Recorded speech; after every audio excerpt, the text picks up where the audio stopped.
Bonjour à toutes et à tous, bienvenue dans cette vidéo de niveau MP étoile. On va faire aujourd'hui un exercice d'algèbre. Alors j'ai mis algèbre révision parce que c'est un exercice qui est faisable avec les notions de MPSI. Alors après c'est un exercice qui demande quand même un certain recul, notamment au niveau du calcul, parce qu'il y a un petit peu de calcul dans cet exercice. Mais concrètement les outils utilisés sont vus en sup. Cet exercice il porte sur les polynômes de Legendre, dont vous avez peut-être déjà entendu parler. Legendre, ça fait partie de la famille des polynômes absolument classiques qu'il faut connaître, comme Tchebychev, Lagrange, etc.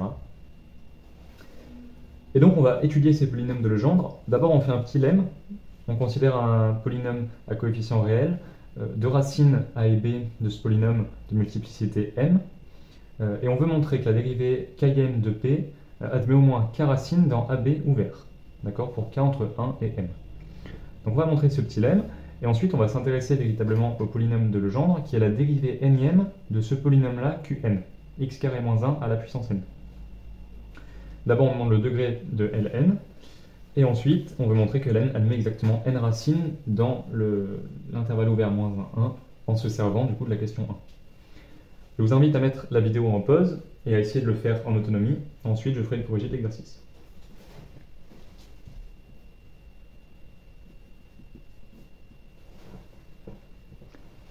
Alors pour ce qui est de la correction, si on commence par la question 1, on va d'abord faire une approche un petit peu intuitive et puis on fera une démonstration rigoureuse.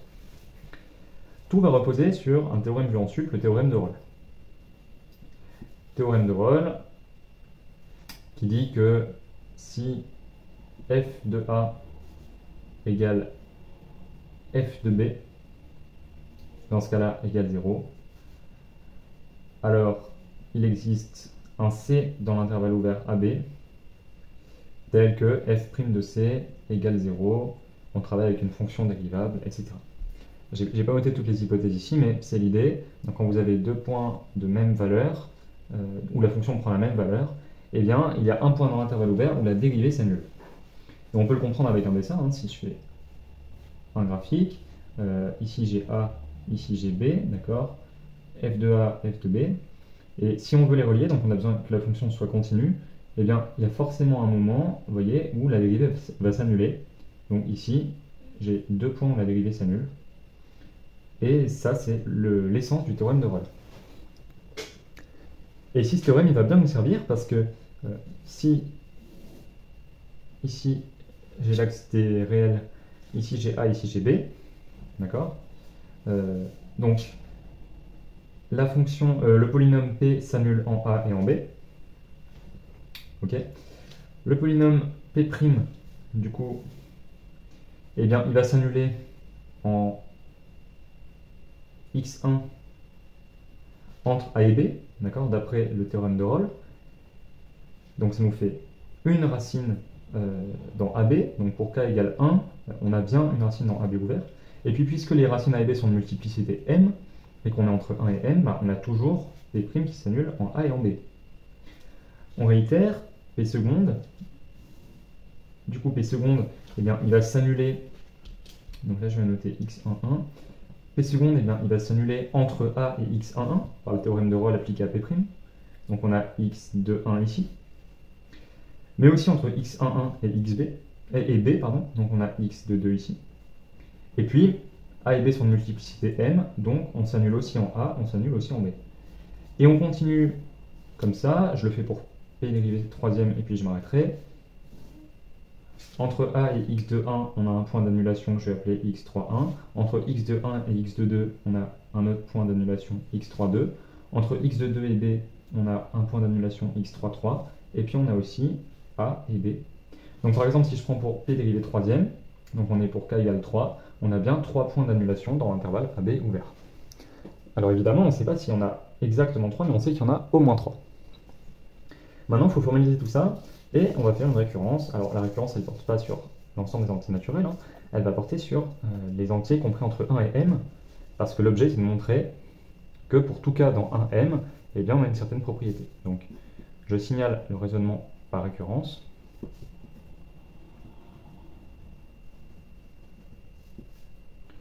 Et on va noter, quel que soit k dans 1m, la propriété HK qui est P dérivé km admet au moins K racine dans l'intervalle ouvert AB. Ça, c'est ma propriété de récurrence que je veux montrer. Alors, initialisation, pour K égale 1, eh bien, c'est le théorème de Rolle. P de A égale P de B égale 0. Donc, d'après le théorème de Rolle, P est continu, hein, c'est un polynôme. On a l'existence d'un C dans l'intervalle ouvert AB tel que P' de C égale 0. Donc, on a bien une racine, au moins une racine dans l'intervalle ouvert AB pour la dérivée première. Donc, H1 est vrai. Et ensuite, on passe à l'étape d'hérédité. On prend un K entre 1 et M-1 tel que HK soit vrai. Et on veut montrer que, alors, HK plus 1 est vrai également. Donc, puisqu'on est entre 1 et M-1, et que A et B sont des racines de multiplicité M, on a toujours P dérivé Km de A égale P dérivé Km de B égale 0. Et puis on a l'existence d'au moins K racines dans l'intervalle ouvert AB. Donc, il existe x1 jusqu'à xk, tel que P dérivé Km de x1 égale P dérivé Km de xk égale 0. Et on applique le théorème de Rolle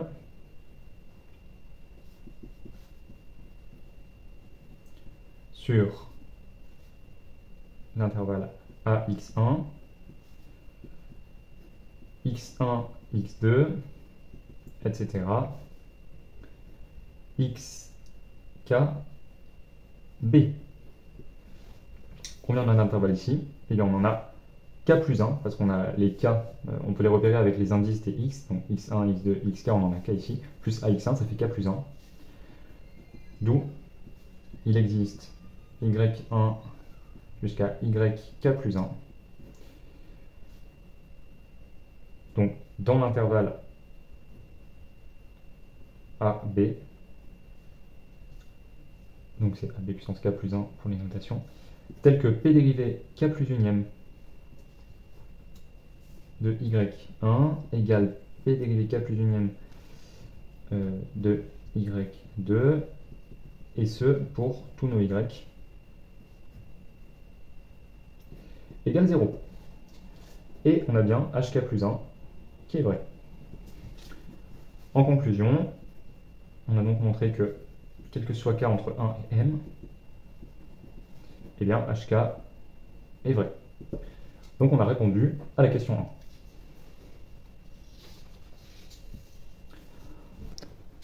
Alors maintenant, on va passer à la question 2, qui concerne vraiment l'étude des polynômes de Legendre. Donc je rappelle que pour n un entier naturel non nul, eh bien on définit Qn comme le polynôme étant égal à x carré moins 1 à la puissance n. Et puis Ln, le nème polynôme de Legendre, c'est la dérivée nème de Qn. Alors premièrement, pour l'étude du degré du nème polynôme de Legendre, eh bien il va falloir se demander quel est le degré de Qn. Alors ce qu'on a envie de dire, c'est que le degré c'est égal à 2n, parce qu'on voit que quand on va développer, le premier terme sera de coefficient le coefficient dominant, le coefficient devant x puissance 2n sera non nul, et donc on aura un degré égal à 2n. Pour montrer ça, eh bien, on va écrire avec un x par exemple dans, je ne sais pas, moins 1, que Qn de x c'est égal à donc x carré moins 1 à la puissance n, et par le binôme de Newton, c'est la somme pour k allant de 0 à n de k parmi n, x puissance de k moins 1 puissance n moins k. Et le terme de plus haut degré va être obtenu pour k égale n. Pour k égale n, ça fait 1. Ici, on a x puissance 2n. Et le moins 1 puissance n moins n, ça fait 1. Donc on a x puissance 2n plus un petit reliquat. Et ce reliquat, c'est la somme jusqu'à n moins 1, en fait. Et on voit qu'ici, on n'aura jamais un terme de plus haut degré que 2n. Donc le coefficient dominant, le coefficient devant x puissance 2n est non nul, d'où le degré de Qn, c'est 2n. Or, bien, Ln, c'est la dérivée énième de Qn. Donc le degré de Ln, c'est le degré de Qn moins le nombre de dérivations successives, donc moins n, c'est-à-dire 2n moins n, égale n. Donc le degré de Ln, c'est n. Très bien, donc on a répondu à la question A, et maintenant, l'enjeu va être de montrer que le nème polynôme de Legendre admet exactement n racines et qu'elles sont toutes dans l'intervalle ouvert moins 1, 1. Alors pour ce faire, on va se servir du lemme de la question 1, et on va dire que Qn, il a deux racines évidentes, c'est Qn de 1, c'est comme Qn de moins 1, c'est nul. Si vous l'appliquez ici, 1 au carré moins 1, 0 à la puissance n, 0, pareil pour moins 1. Mais 1 et moins 1 sont des racines d'une certaine multiplicité pour Qn, ce qui veut dire que lorsque vous dérivez, vous retrouvez cette annulation. Donc de même, on a Qn' de 1 égale Qn' de moins 1 égale 0. Et si on continue, en fait, on a ceci jusqu'à Qn dérivé n-1 de 1 égale Qn dérivé n-1 de moins 1 égale 0. Donc, 1 et moins 1 sont des racines de multiplicité n de Qn. Et maintenant, eh bien, on va utiliser le lemme montré à la question 1. Donc on sait que quel que soit k entre 1 et n, Qn dérivé km admet au moins k racines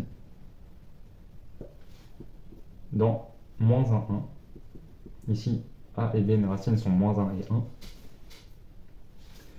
Donc, si j'applique ce résultat pour k égale n, parce que k est entre 1 et n, Qn dérivé n-ième, c'est-à-dire le nème polynôme de Legendre, admet au moins n racines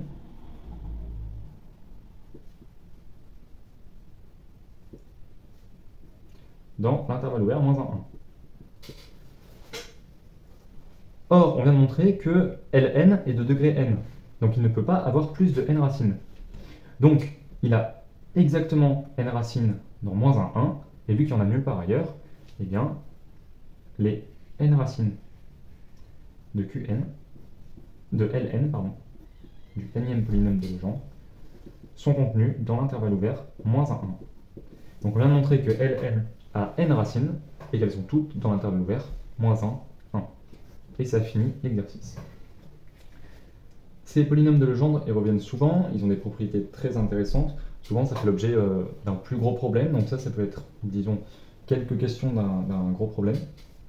Le lemme qui est basé sur le théorème de Rolle, il faut absolument le connaître et savoir le redémontrer.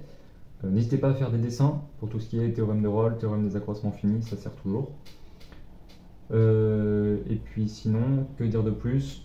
Oui, bien formaliser, quand on applique le théorème de Rolle de manière successive par exemple, c'est bien d'avoir ce travail assez instinctif, mais ensuite il faut une récurrence derrière pour formaliser les choses et assurer les points. J'espère que l'exercice d'aujourd'hui vous aura plu. Je vous souhaite bon courage, n'hésitez pas à me faire part de vos suggestions en commentaire, et puis je vous dis à bientôt pour une nouvelle vidéo.